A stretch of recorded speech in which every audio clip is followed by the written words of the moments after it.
बिस्मिल्लाहिर्रहमानिर्रहीम। अस्सलाम वालेकुम नाज़रीन, मैं हूं आसिम नसीर और आप देख रहे हैं हमारा यूट्यूब चैनल आसिम सीरीज। नाज़रीन, हमारे साथ मौजूद हैं मशहूर और एस्ट्रोलॉजर न्यूमरोलॉजिस्ट मलिक महबूब साहब। अस्सलाम वालेकुम मलिक साहब, क्या हाल है, कैसे हैं आप? वालेकुम अस्सलाम। अल्लाह का करम है। आप बताएं कैसे हैं आसिम साहब। मैं क्या बिल्कुल खबर ठीक हूं लाए मलिक हैं? साहब। और आप, खबर ये लाया हूं कि एक तो आपकी पेशेंट को ही दुरुस्त साबित हुई है। आपने कहा था कि जी सर्दी आ जाएगी बहुत जल्द, तो सर्दी आ चुकी है, काफी सर्दी है। और मैंने आज देखें घर के अंदर भी जैकेट पहनी हुई है। अच्छा। ओके। तो नहीं, सर्दी तो सर ये सर्दी तो मौसम आ पड़ने। गया ना।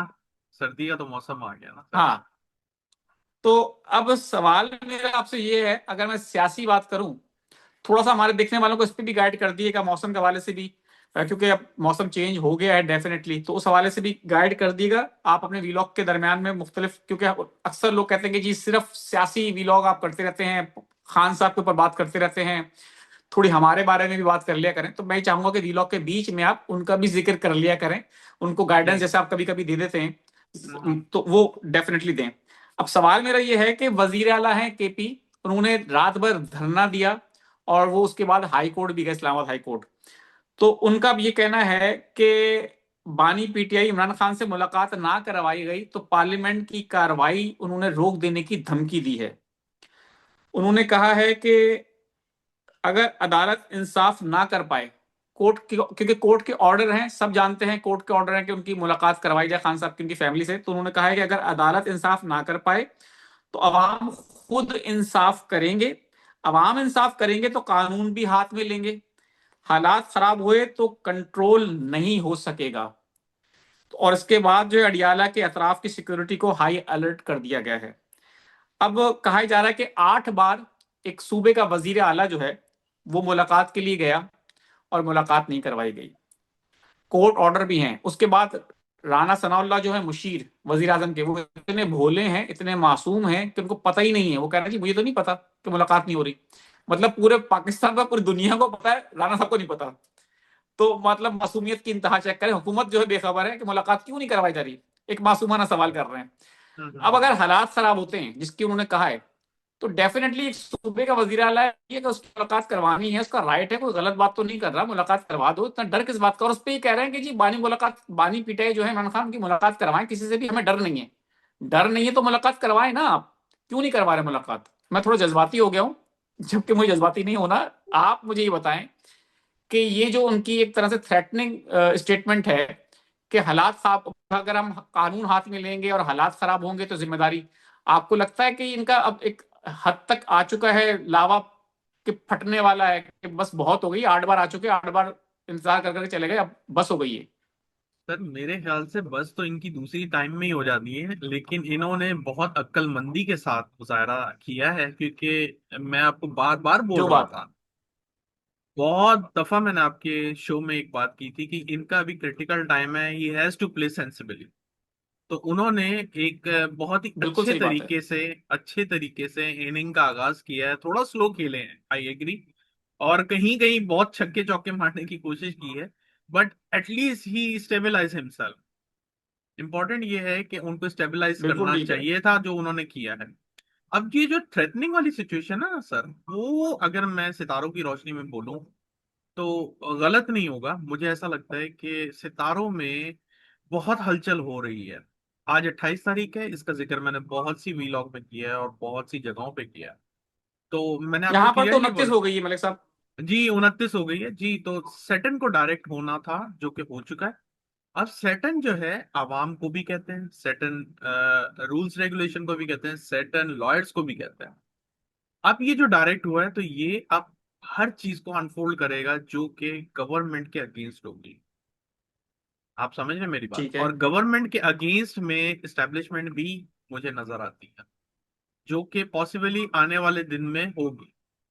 तो मुझे ऐसा लग रहा है कि ये तो एक दूसरे के अभी अगेंस्ट खड़े हुए हैं। प्लस ये जो मासूमाना सवाल किया है, मैंने आपको कल भी बताया है, ये कोताही जो है इनके गले पड़ जाएगी। और मुझे लगता है यही कोताही जो है इनके लिए बहुत बड़ा मसला बनेगा। लेकर भी बहुत सारे चैलेंजेस आएगी और मसला भी बहुत बड़ा इनके लिए बन जाएगा। क्योंकि साथ साथ में आप अगर जुपिटर की ट्रांजिट देखें, तो जुपिटर 7 और 8 तारीख के बीच में फॉल बैक करने वाला है। फॉल बैक जो होता है सबसे खतरनाक डेंजरस जिसको कहा जाता है ट्रांजिट, वो होती है। मैंने आपको बहुत पहले भी बताया, अगर किसी ने नहीं देखा पिछले वीलॉग्स में जाके देखें कि जुपिटर का फॉल बैक करने का मतलब क्या है।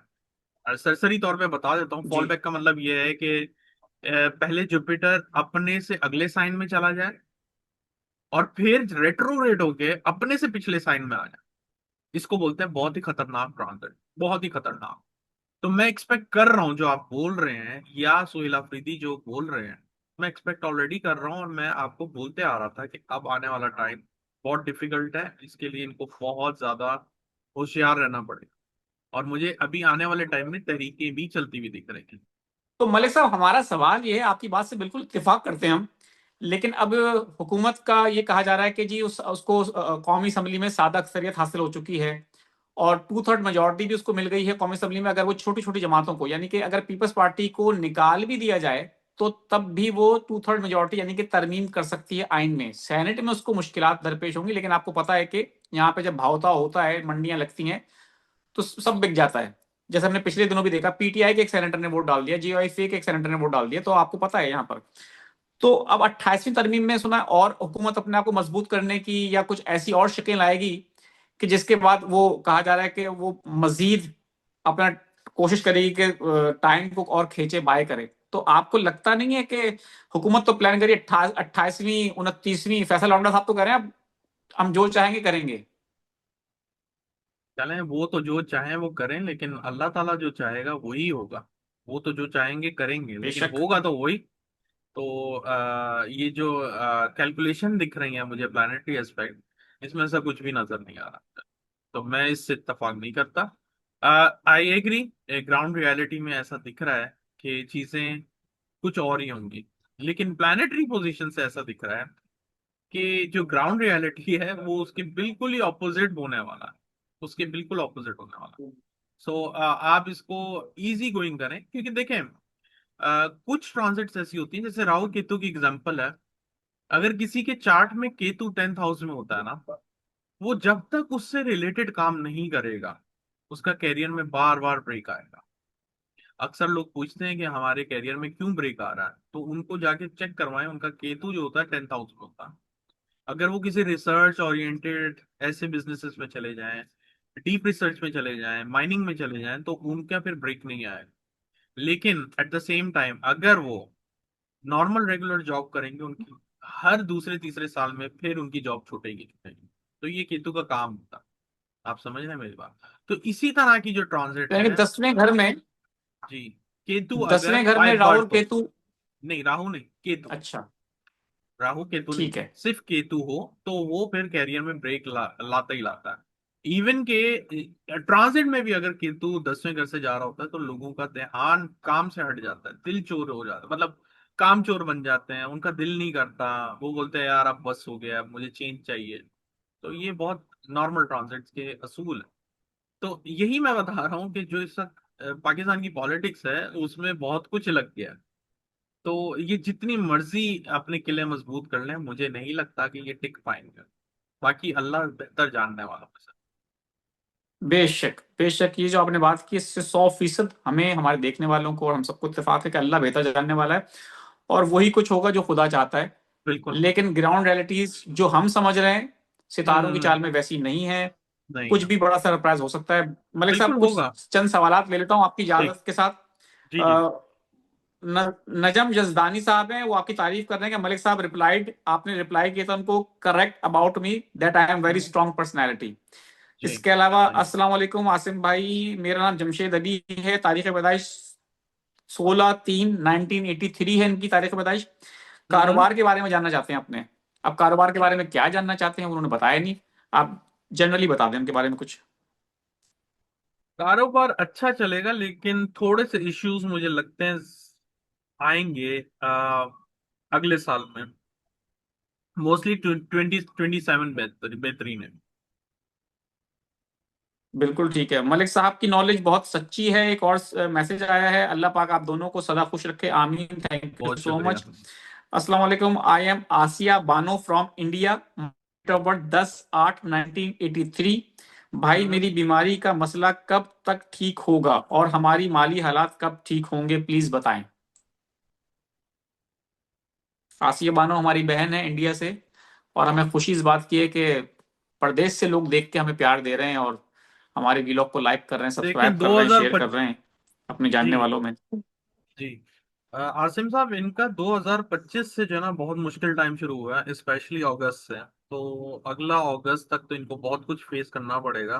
बट आई एम एक्सपेक्टिंग के 26 सितंबर ऑनवर्ड इनकी लाइफ में बहुत मेजर चेंज आएगा, जो कि बहुत चीजों को बेहतर कर देगा।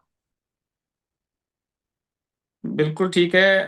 एक दोबारा से सवाल आ गया है, नाम हिबा खान है, वो कह रही है आसिम साहब आपने डेट ऑफ बर्थ गलत पूछ ली थी शादी के हवाले से, तो मलिक साहब मैं दोबारा से पूछ लेता हूँ उनका सवाल।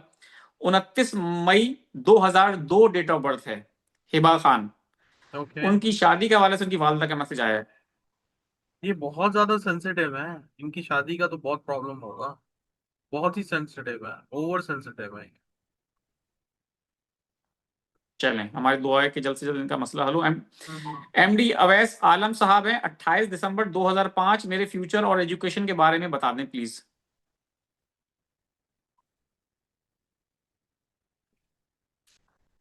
अच्छा जी, एमडी साहब, मुझे लगता है आप बांग्लादेश से हैं। जो मुझे लगता है कि 2026 में कुछ इम्प्रूवमेंट आएगी, लेकिन मेजर इम्प्रूवमेंट आपकी 2028 के बाद नजर आती है मुझे। तो थोड़ा टाइम लगेगा। ठीक है। कुत्सिया दिशान साहिबा हैं, 20 सितंबर 1965 इनकी डेट ऑफ बर्थ है। और वो कह रही है कि मेरा केस है कनाडा में असाइलम का, वो इन्होंने डाला हुआ है, तो वो पूछ रही है उसके बारे में जानना चाहती हैं कि वो उनके हक ऐसे में नहीं फैसला पता आएगा। चलेगा। लेकिन वो मैं ऐसे इतना नहीं तो पता मुझे भी चलेगा। पता चल गया है कि उसके लिए जायचा बनवाना पड़ेगा। कुत्सिया साहिबा, आप उसके लिए मलिक साहब का नंबर हमारी स्क्रीन पर मौजूद है, आप उस पर रब्ता कर सकती हैं व्हाट्सएप पे। मोहम्मद अब्दुल रहमान साहब है, 30 जुलाई 1999 इनकी डेट ऑफ बर्थ है, 99। हम्म। वो कह रहे हैं दुबई में होता हूँ, तनख्वाह कब बढ़ेगी। बड़े स्पिरिचुअल इंसान लगते हैं मुझे, और सेंसिटिव भी हैं। तनख्वाह कब बढ़ेगी? थोड़ा सब्र करें, अल्लाह बेहतर करने वालों से। जनाब मेरी तारीख पैदाइश 2/5/1964 है।